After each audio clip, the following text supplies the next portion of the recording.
है ना ठीक Good morning, friends. This is Mohammed Sohaib Iqbal, and you are watching Ginger Sports YouTube channel. Today, we have a special guest with us. Mr. Waheed Khan is joining us.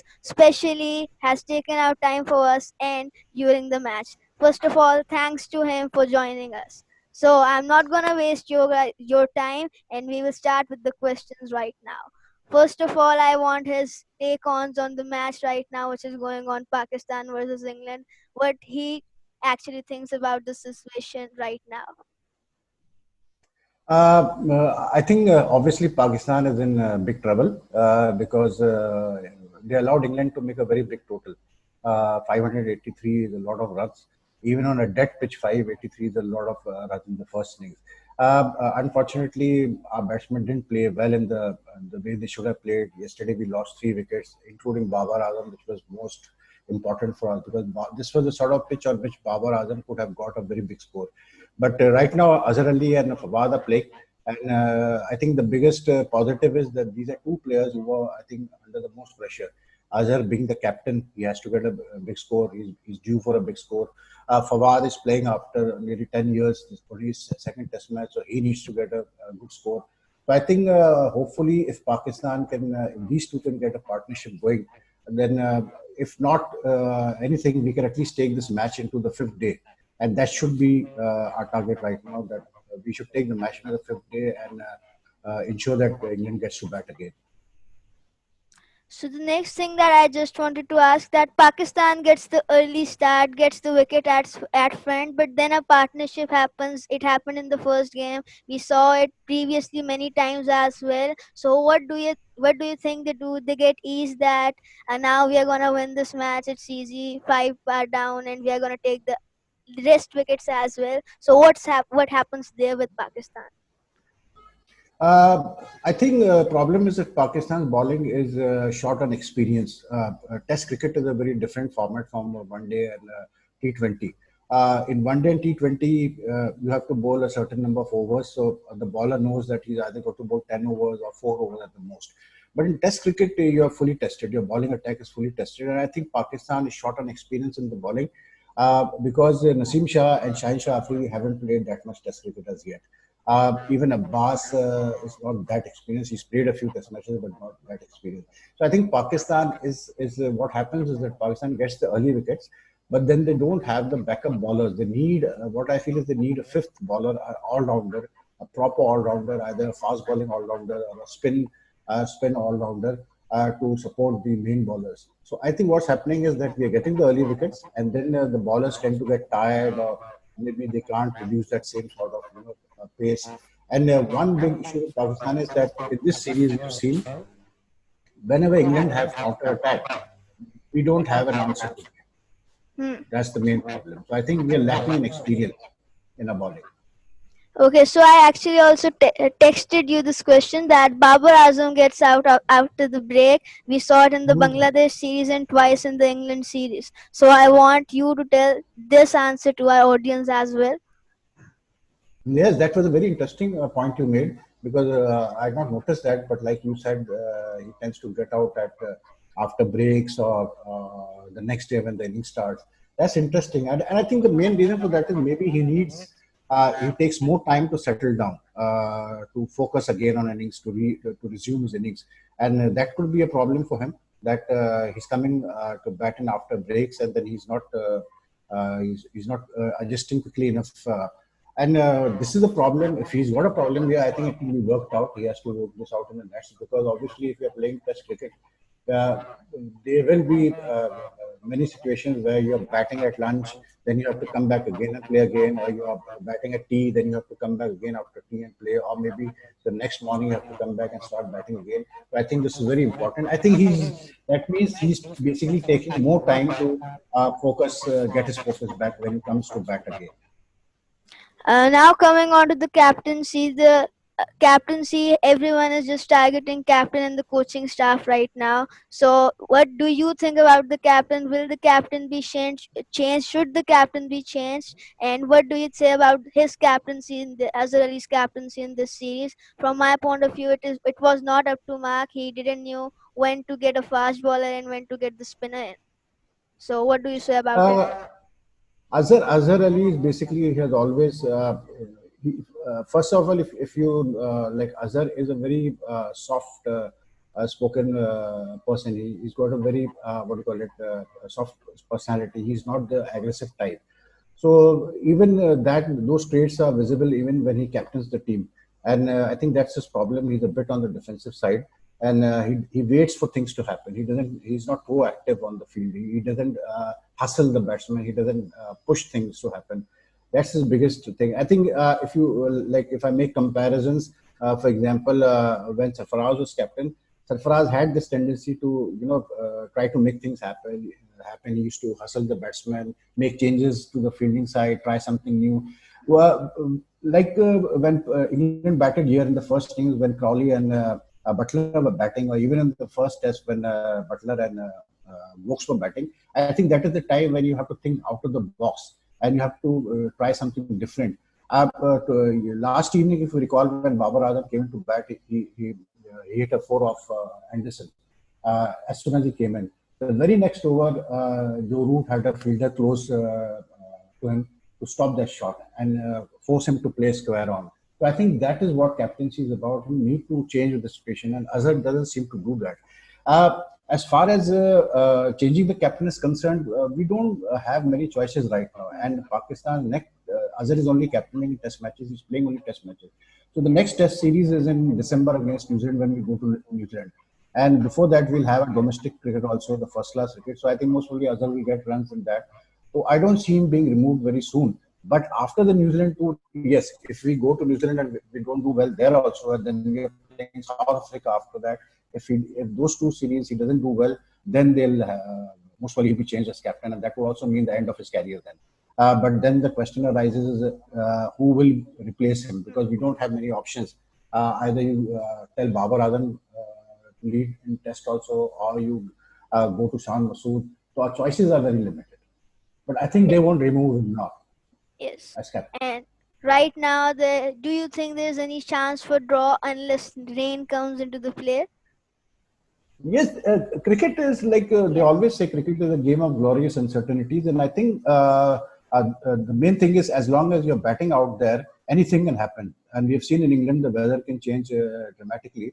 So as long as Pakistan is occupying the crease, they have a chance. You never know, rain might come, we might lose play, and then Pakistan still has one more innings to play. So yes, there is a strong possibility of a draw, but that will depend on how long the batsmen occupy the crease.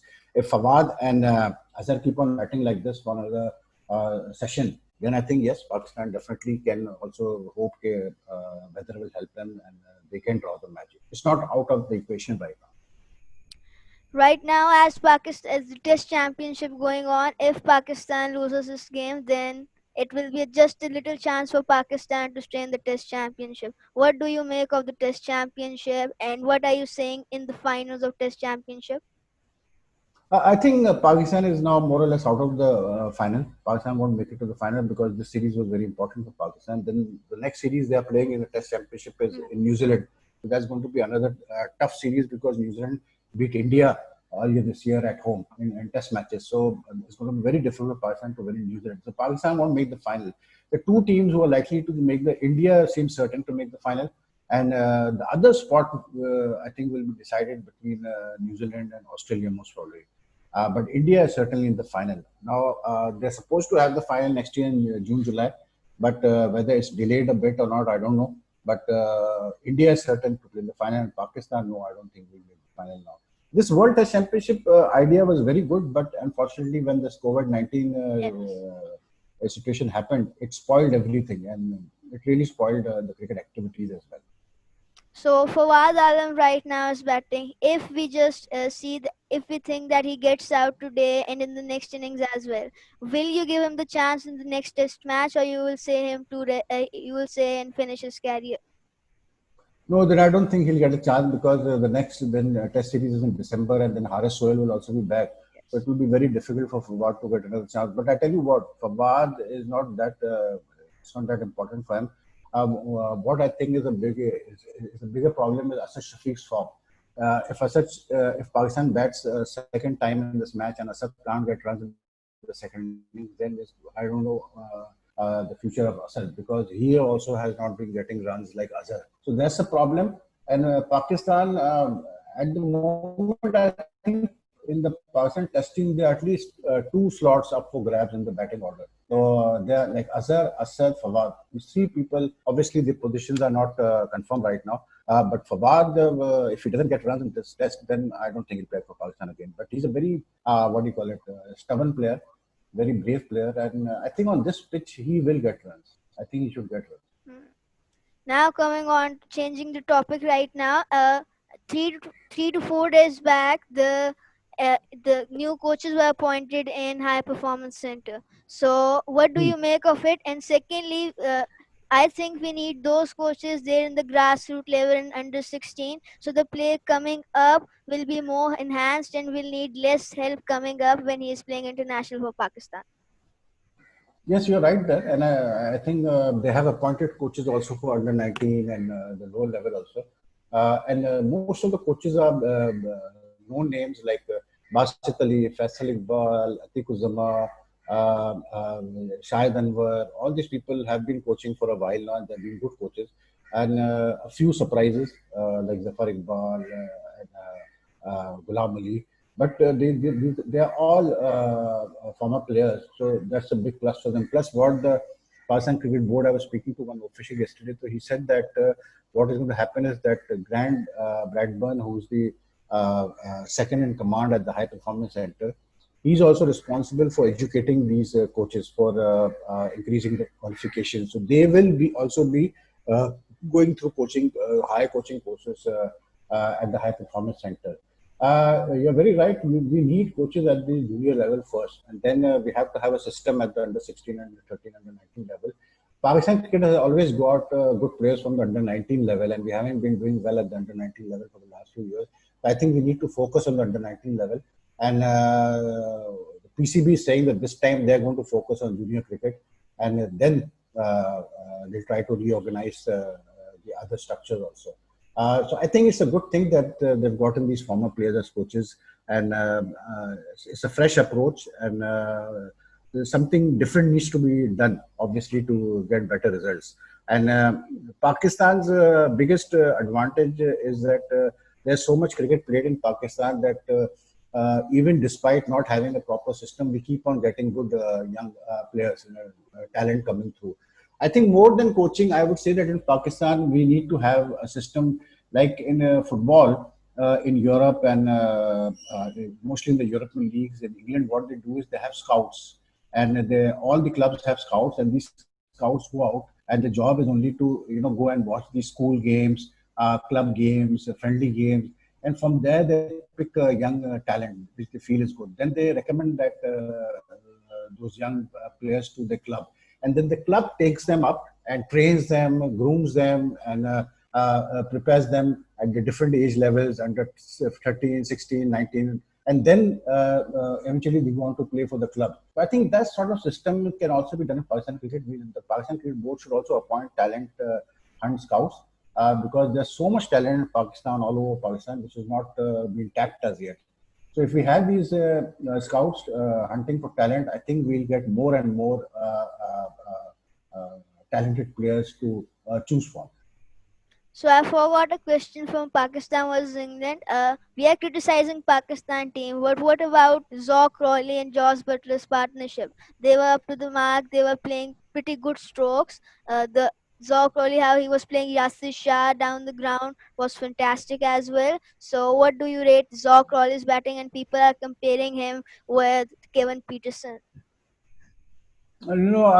Peterson was a totally different type of player. Peterson was more inventive in his strokes and he was more aggressive.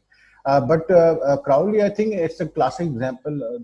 The reason he played Yasir Shah so well was because last year and before that, he's been going to Mumbai, India, and he's gone there and got specialized coaching against spinners because he couldn't play the spinners well.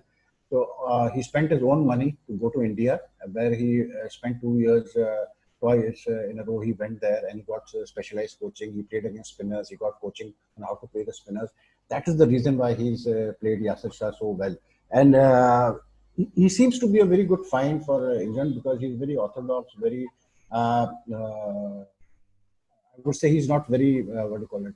He's very conventional, but fantastic innings from him. And the main thing was that he and Butler, uh, after the initial period, the way they dominated the bowlers, our bowlers, that was very interesting. And Butler also has been he's now the top scorer for England in this summer in the Test matches.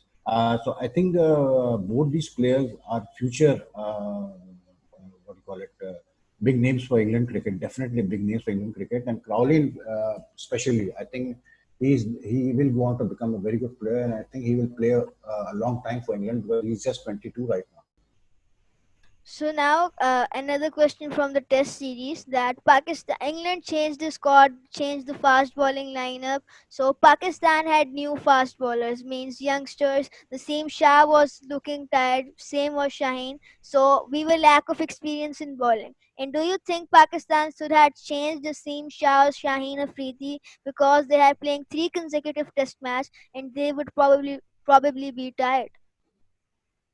Yes, definitely they should have rotated the fast bowlers in this test match. I think Sohail Khan or Wahab Riaz could have been played in place of either Naseem Shah or Shaheen Shah Afridi. I don't know why they didn't do that because maybe I just think that they wanted to make a point, the Pakistan team management, because they have chosen Naseem Shah and Shaheen Shah Afridi over other experienced fast bowlers in domestic cricket. So they just wanted to make a point. Our selections are good. But Naseem and Shaheen have been disappointments in the series because as a fast bowler, if you can't do well in English conditions, then it raises a lot of questions. And how can you do well in countries like India, Bangladesh, Sri Lanka? Because England is a country where normally the fast bowlers have a good time; they dominate the batsmen. So I was very disappointed with the way Naseem and Shaheen have bowled. They just didn't bowl well enough. They should have bowled much better than this. And Pakistan made a mistake. They should have given Wahab Riaz or Sohail Khan a chance in this test because both of them are very experienced bowlers. They know how to reverse swing the ball. And don't forget that now you can't shine the ball with your spit, Saleva. So that would have made a big difference having Wahab and Sohail with the experience. I think they would have been much more effective in this test match on this pitch than either Naseem or Shaheen. So now coming to a point which is discussed all over the world these days. It is Babar versus Kohli. So I think right now we should not compare them. Babar has played 5 years and Kohli is playing from 10 to 15 years. So after 5 years, we will be at the point that we can actually compare them. So what do you think about this comparison? I think you gave the answer yourself. There is no comparison because a player who's been playing for so long and a player who's just starting off, Babar, there's no comparison. What you can compare is that the way they play. Yes, Babar also plays like Kohli. The same sort of approach he's got. His batting style is similar to Kohli. But as far as the achievements are concerned, there's no comparison. Kohli has got over 70 international hundreds in all three formats. Babar is not even close to that right now. But yes, Babar, the way he's doing, the way he's been batting in recent times, he's in the top five in all three formats. But then again, this series, this England series, was very important for Babar to show the world that he can be a Virat Kohli, that he will go on to become a Virat Kohli. And he didn't do that because a player of his caliber, he should have scored at least 100 in the series, which he hasn't got. There's one innings left. In the second innings, he might do that. But I think I don't know why. Maybe he's feeling the pressure too much next of the